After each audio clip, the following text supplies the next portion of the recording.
Hey everyone, welcome back to Ounce Immigration.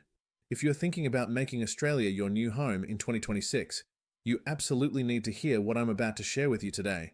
The Australian immigration landscape is going through some massive transformations right now, and trust me, these changes are going to directly impact your migration journey. So before we dive deep into these 10 critical policy updates, make sure you hit that subscribe button, smash the like, and share this video with anyone who's planning to migrate to Australia. This information could literally change the course of their application. Alright, let's get straight into it. Australia has always been one of the most sought-after destinations for migrants worldwide, and there's a good reason for that. The quality of life, the job opportunities, the education system, and that enviable work-life balance keep drawing people from every corner of the globe. But here's the thing that many aspiring migrants don't realize. Immigration policies are constantly evolving, and 2026 is shaping up to be a year of significant change. Whether you're a skilled worker, a student, a business investor, or someone looking to reunite with family, these policy shifts are going to affect you. So let's break down what you absolutely must know. First up, let's talk about the skills assessment process because this is where many applications either succeed or fail. The Australian government has completely revamped how they evaluate your qualifications and work experience. Gone are the days when a simple degree and a few years of experience would guarantee you points. Now, the assessment is far more comprehensive and, honestly, more stringent. They're looking at not just your educational credentials, but also how relevant your actual work experience is to the Australian labour market. What does this mean for you? It means you need to start gathering detailed employment references, project portfolios, and evidence of your practical skills much earlier in the process.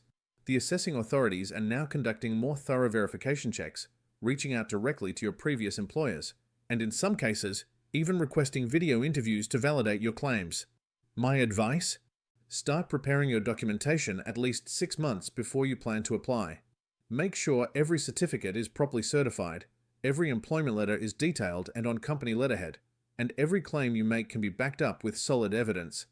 Moving on to the second major change, and this one's huge. The Priority Migration Skilled Occupation List has been completely overhauled. Australia is no longer just looking for any skilled workers. They're being incredibly strategic about which professions they need most urgently. The healthcare sector continues to dominate, but there's been a significant shift. Nurses, aged care workers, disability support professionals, and mental health specialists are now sitting at the very top of the list. If you're in any of these fields, your pathway to Australian permanent residency just got a whole lot smoother. But it's not just healthcare. The tech sector is experiencing unprecedented demand. Cybersecurity experts, data scientists, AI specialists, and software developers with specific expertise in emerging technologies are being fast-tracked through the system. The construction and trade sector is also seeing massive priority, particularly for electricians, plumbers, carpenters, and civil engineers. Here's what's interesting though. Some occupations that were previously in high demand have been moved to lower priority or removed altogether. So if your occupation was on the list last year, don't assume it still is. Check the latest updates on the official Department of Home Affairs website, because applying under the wrong occupation code could mean an automatic rejection. The third policy change involves English language requirements, and I know this is something that stresses out so many applicants. The bar has been raised significantly. For most skilled migration visas, you're now looking at a minimum IELTS score of 7 in each component, or equivalent scores in PTE, TOEFL, or other recognized tests. But here's where it gets interesting. The government is now accepting a broader range of English proficiency tests, which actually gives you more flexibility in how you demonstrate your language skills. They've also introduced a new provision where if you've completed your higher education entirely in English in certain countries, you might be exempt from taking a separate language test. However, and this is important, the list of exempt countries has changed. The United Kingdom, United States, Canada, New Zealand, and Ireland remain on the list, but several other countries have been removed. Additionally, the validity period of your English test results has been reduced from 3 years to 2 years for certain visa categories, which means timing your application becomes even more critical. Number 4 on our list deals with the points-based system, and if you're going for a skilled independent visa or similar categories, pay close attention. The allocation of points has been recalibrated to favor certain attributes over others.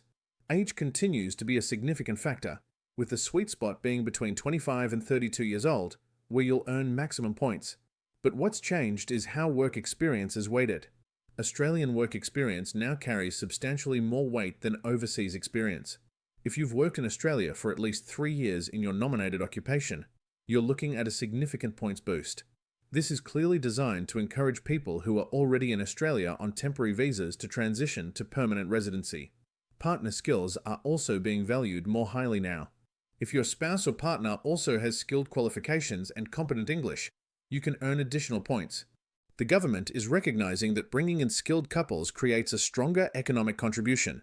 On the flip side, points for having a state or territory nomination remain crucial, and in fact, these nominations have become even more valuable as the competition for invitations intensifies. The fifth change addresses something that's been controversial for years: the temporary work visa framework. The subclass 482 visa, which many of you know as the temporary skill shortage visa, has undergone substantial modifications. The salary threshold for sponsorship has increased significantly, and it's now indexed to inflation, meaning it'll keep rising year after year. Currently, you're looking at a minimum annual salary of around 70,000 Australian dollars for most occupations, but for some specialised roles, the threshold is even higher. The list of eligible occupations for this visa has also been narrowed, and the pathway from temporary to permanent residency through employer sponsorship has become more defined but also more demanding. Employers now have to demonstrate much more rigorously that they genuinely couldn't find an Australian citizen or permanent resident to fill the role. They need to provide detailed evidence of their recruitment efforts, including how many local candidates they interviewed and why none of them were suitable. For you as an applicant, this means you need to be that much more impressive to convince an employer to go through this complex sponsorship process. Coming to the sixth major policy shift, student visa regulations have been tightened considerably. Australia saw a massive surge in international student numbers over the past few years, and the government is now taking steps to ensure that student visas are used for their intended purpose, genuine education, and not as a backdoor entry to permanent residency. The genuine student requirement is now being assessed much more carefully. Immigration officers are looking at your entire education history, your ties to your home country, your financial capacity, and most importantly, whether your chosen course of study makes logical sense given your previous qualifications and career trajectory. If you're a commerce graduate applying to study a certificate course in cookery, you're going to face serious scrutiny. The financial requirements have also been increased. You now need to demonstrate access to significantly more funds to cover your tuition, living expenses, and travel costs. Additionally, the work rights for student visa holders have been adjusted. While you can still work part-time during your studies, the number of hours has been capped more strictly, and the government is monitoring compliance much more actively. For students looking to transition to permanent residency after graduation, the post-study work visa duration has been modified based on your qualification level and where you studied, with regional areas offering longer work rights as an incentive to study outside the major cities. The seventh change focuses on family migration, which is an area close to many people's hearts.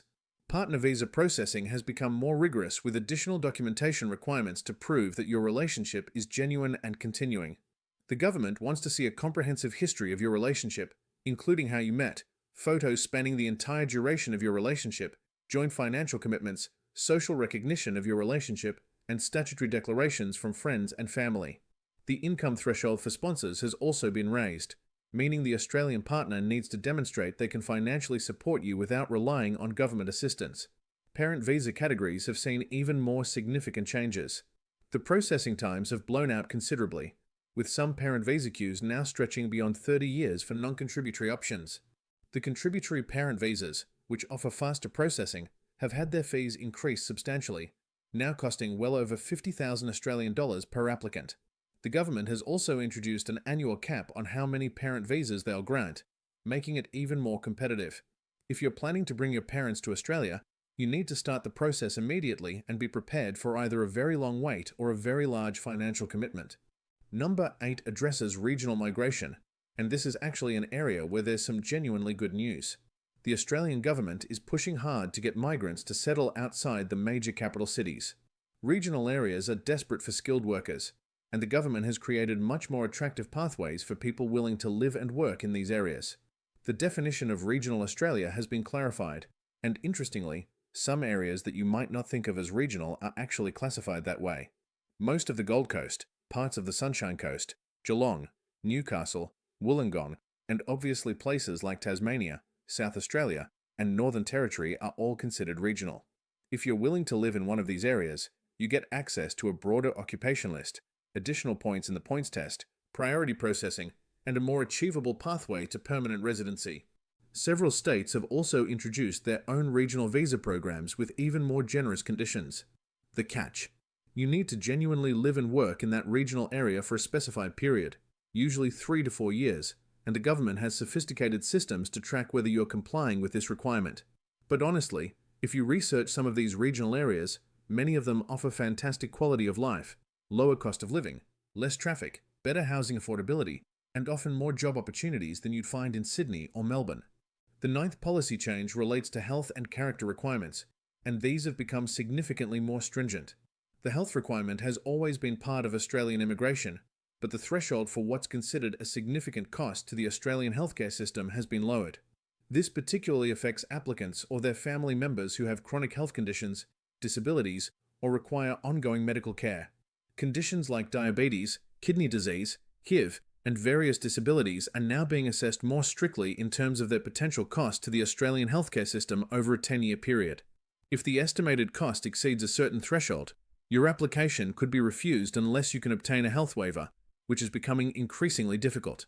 Character requirements have also been toughened.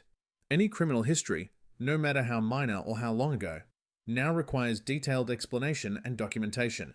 Even traffic violations in some cases need to be declared.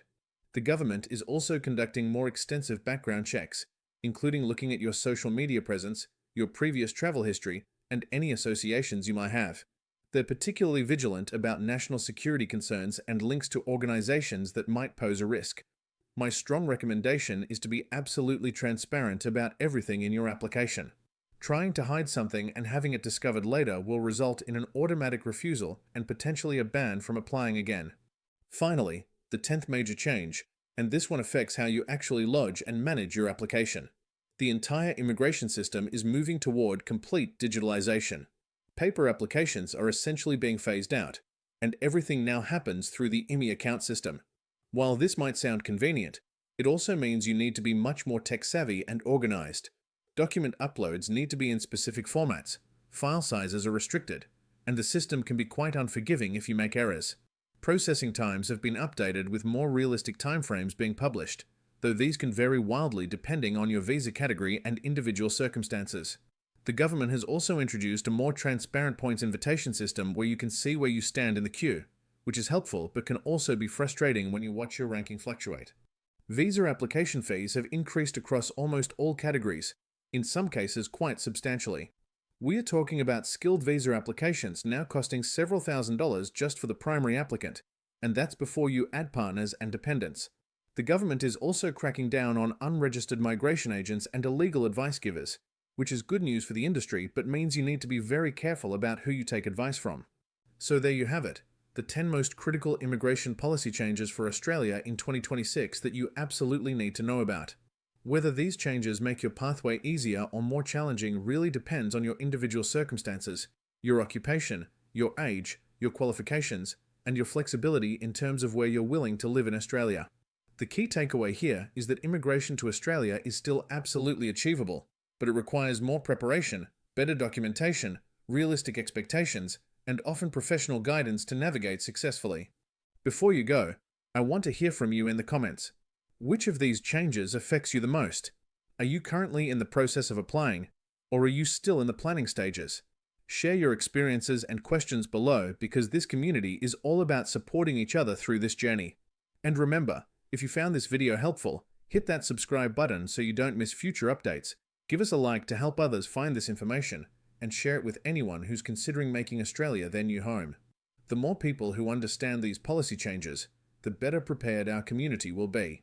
Thanks so much for watching Ounce Immigration, and I'll see you in the next video where we'll dive even deeper into specific visa categories and strategies to maximize your chances of success. Until then, keep planning, keep preparing, and keep that Australian dream alive.